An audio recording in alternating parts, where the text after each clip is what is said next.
Hello and welcome to our January 2020 edition of Marshall Community Connect with the Marshall Chamber of Commerce, and I am super honored to have the Mayor Bob Byrnes with us today. Well, thanks, Brad. I'm happy to be here. Absolutely, and we've been doing this show for a couple of months now, and what we'd like to try to do each and every month is try to recap the previous month and talk about the upcoming month. But in this case, with Mayor Byrnes here today, we're going to try to recap the whole year and kind of talk about the whole year of highlights in 2019 and talk about some of what we can look forward to in 2020.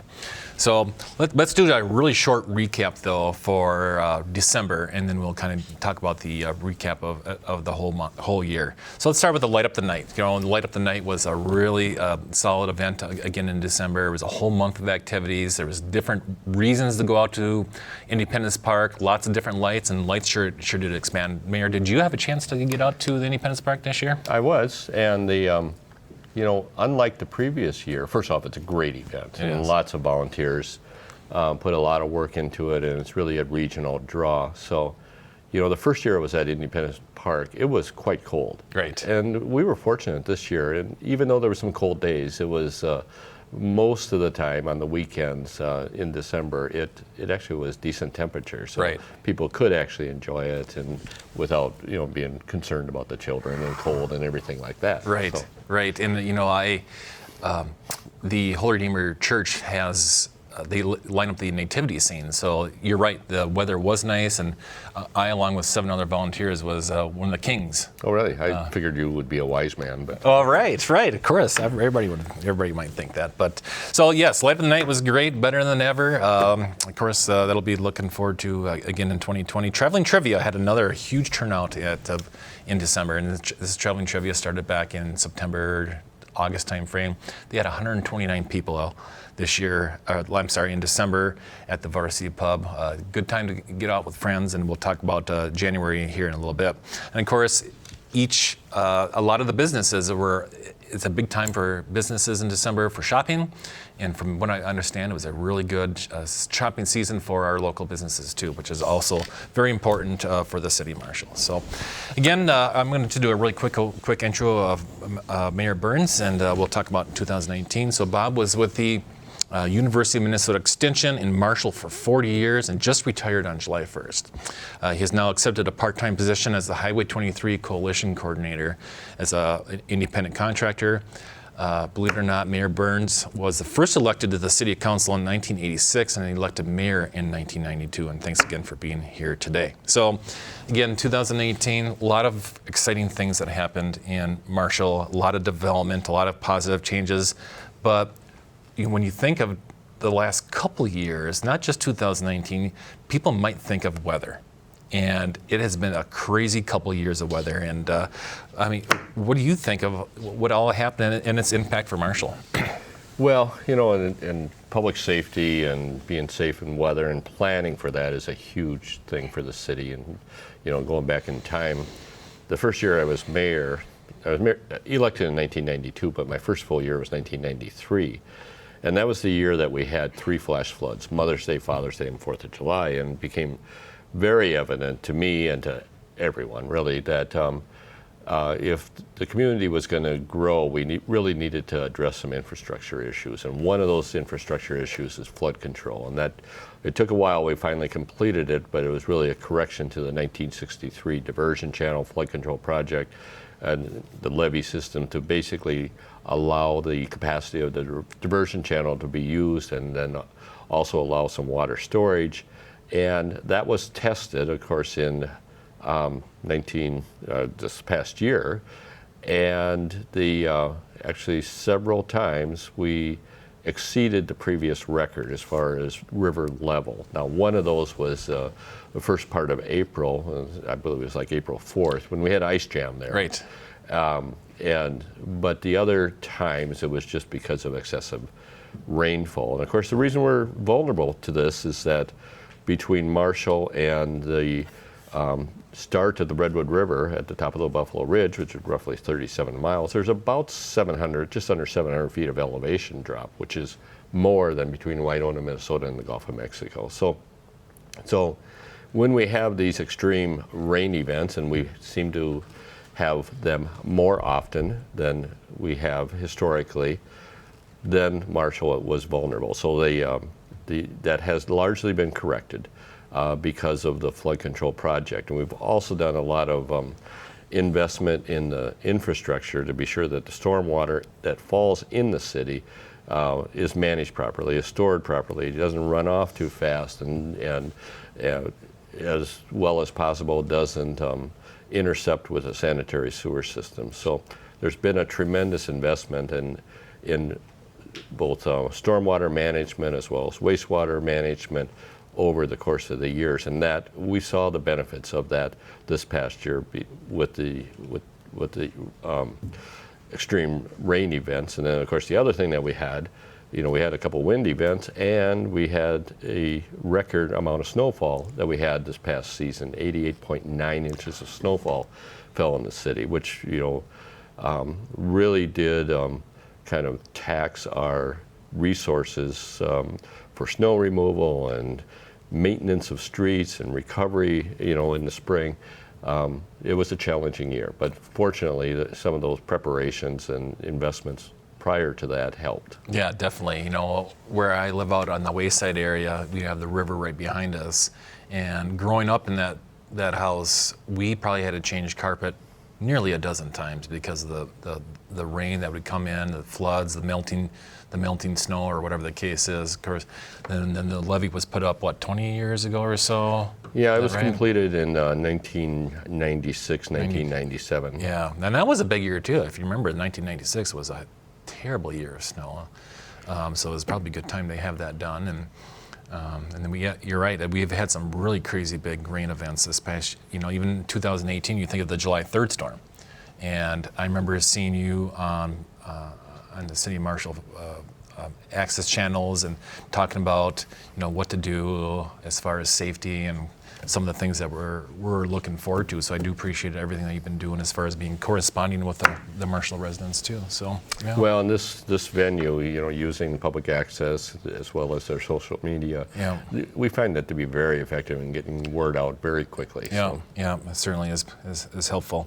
So weather, big deal. Let's talk about some of the economic development projects this past year, and especially August. You think of August, of all the things that kind of happened. We had Hobby Lobby, and we had Ashley Furniture open, and the Vera Emergency Room. We're all kind of jumbled together, and that's just at the beginning of the things that we can talk about. Yeah, this was a big year 2019 was a big year as far as building permits and building activity, and you mentioned a few of those.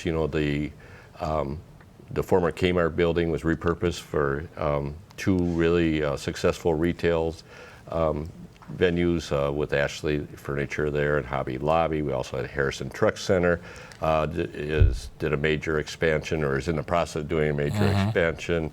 Marshall Machine Shop is doing a major expansion. The Action Manufacturing is doing quite an expansion. The new Head Start School building is under construction. Yep. And I know I'm probably missing a number of them. We also have a couple very large city projects that are underway. One is at the water treatment plant. It's in excess of $11 million project to upgrade the water treatment, and when that is completed, that will be a pre-softening project. So that is a project that is really driven by the need to reduce our salt or chloride discharge into the Redwood River. And the only practical way to do that is to try to reduce the amount of salt that us homeowners are using in our home water softeners. So the only real way to deal with that is to pre-soften the water before it's delivered to the home. So that project's underway. There's a companion project going on at the wastewater plant to basically upgrade the capacity, bring it into modern permit requirements. And that's a plant that probably hasn't had a major upgrade for 25 years, and of course it runs 24 hours a day, 7 days a week. We rely on that. You certainly need your wastewater handled, and so it's actually a great plant, a lot of science in there, and we really need to deliver the end product, which is discharged into the river in a way that's cleaner than what it came in at. So, right. So that's a well-managed plan. We just needed to do a major upgrade. And of course, the other major project is our City Hall building, which construction will start on that probably next month. In fact, over the next week, I think we'll see the asbestos removal start, and then once that's completed, then the construction will start for about a 1.5-year project. So the city offices have relocated out to the SMSU campus in the social science building. Okay, good. And then right down the road from the City Hall, right on the corner, the Block 11. If you don't know where the Block 11 neighborhood is, it's right next to the Varsity Pub, the old dairy, Marshall Dairy, I think it was called, or... Yeah, there was a variety of properties that were on there, and there was a variety of zoning that was on that block. And over 20 years ago, the city identified that as a block that was in need of redevelopment. Marshall Foods, which was an entity at that time, had 2 warehouses that were Marshall Foods discontinued operations. So these warehouses were vacated. In fact, the roof was falling in on one of them. So Haugie Egg was located on that block. The Marshall Dairy was located on that block. There was a former gas station that was on that block. Tiny Sharpening was on that block. There was just a variety of other things. And so as the city planned to kind of make that available for new investment, it was important to kind of assemble all those properties, because no developer is going to come in and deal with 12 different properties that have different zoning and different property lines. So over the course of the 20 years, the city made it known that when there was a willing seller, the city would be interested in paying a reasonable price for the purchase. And the last properties were acquired from the John Middleton estate. Yes. And when that was completed, then the area was then raised, so now it is available for development. And we are working with we're in a pre-proposal process with a developer that is looking at a multi-use investment on that entire block, of course, with the exception of what's there, the Varsity Pub. That will be a mix of retail and housing. So 3-story underground parking, really, if it does happen as it is planned, and again, we're in the pre-planning stage right now, it will really be quite an addition to the city of Marshall. Yeah, I look forward to seeing what the development over the next couple of years. And speaking of housing, that we had a couple of apartment buildings, one reconstructed, and that was the Sweet Living Apartments out near here on campus, and also the new Nexus Apartments out on Legion.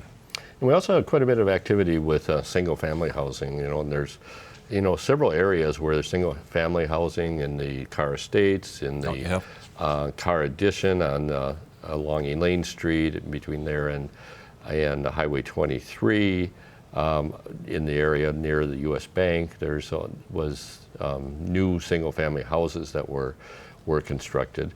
And then finally, when I mentioned Highway 23, we don't want to forget Southwest Tour and Coaches rebuilt their facility that was destroyed by fire the previous year, and that really turned out very nicely. Yeah, and what's shockingly quick, because the fire happened in November, and if I remember right, it was up and going they wanted to have it ready by the school year, by school, right? So in August, that's a pretty good turnaround, and it was good to see that all the local contractors are out there giving it their best. And speaking of Highway 23, let's talk about the J-turn out on County Road 7 and Highway 23, a much needed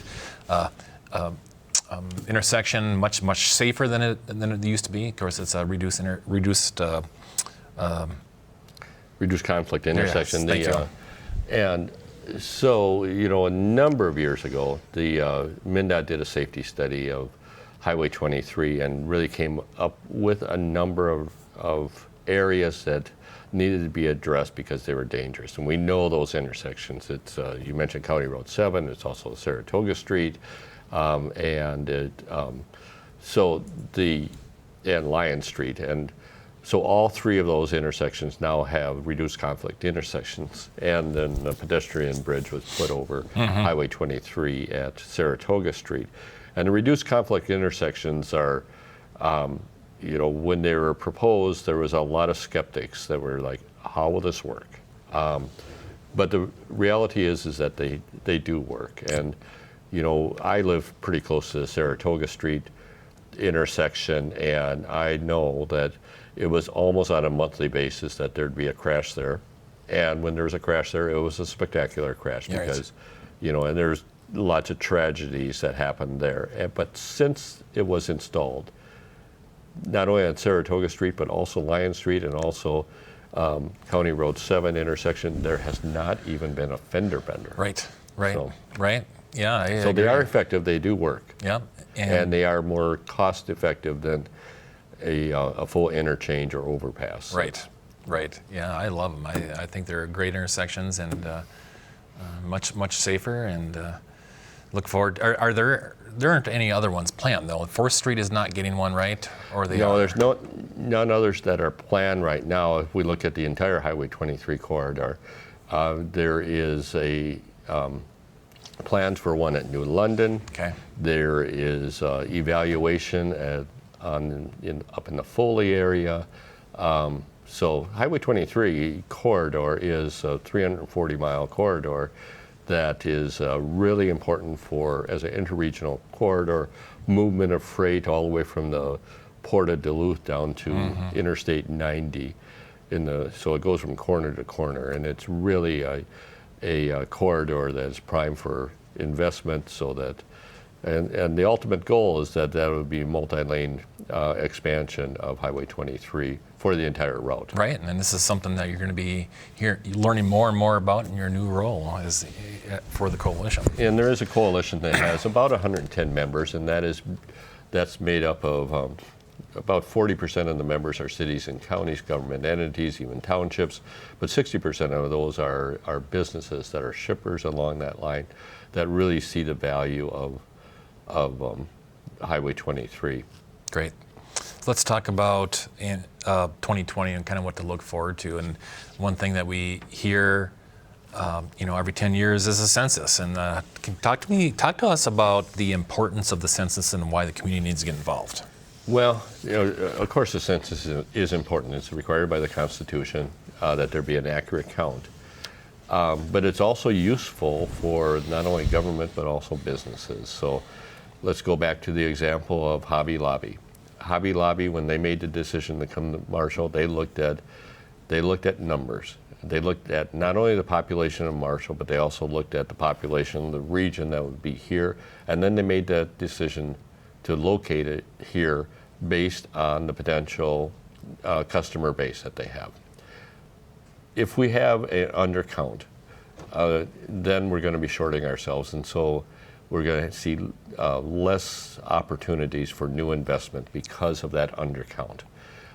It's also used for distribution of highway transportation dollars. We were just talking about Highway 23, and it's a whole host of other things, whether it's funding for daycares or funding for housing, and there's just a whole host of things. So having an accurate count is important, but there's challenges with having an accurate count. And I've been through 4 censuses in my elected role. And I really boil those challenges that we have in Marshall down to several. One is student population. Students need to be counted in Marshall. And there's always confusion there about, mom and dad live in Winthrop, and do they count me, or do they count? Well, here is where you're living most of the time. You're using electricity here, you're drinking water here, you ought to be counted here. Another challenge that we have is with the snowbirds and the seniors that might be spending a few months down in Arizona or Florida or Texas or wherever they go. And if they leave in February and might not come back for maybe 6-8 weeks. And there are campaigns that are going on in some of those southern states to encourage people to stay so that they would be counted there.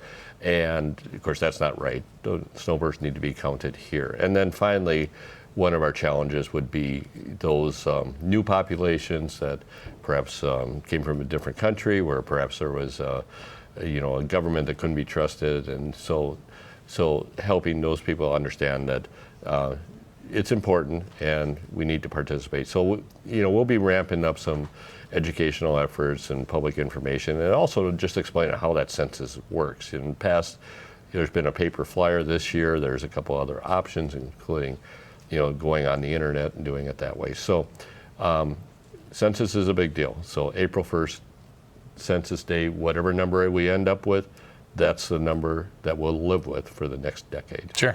Good. One other thing I want to talk about for 2020 before we kind of touch on January here is the Aquatic Center. The Aquatic Center has been discussed at the City Council meetings recently, so kind of give us an update on well, we're at a decision point really with the Aquatic Center. Our Aquatic Center or swimming pool is 50 years old, second oldest pool in the state, public swimming pool in the state.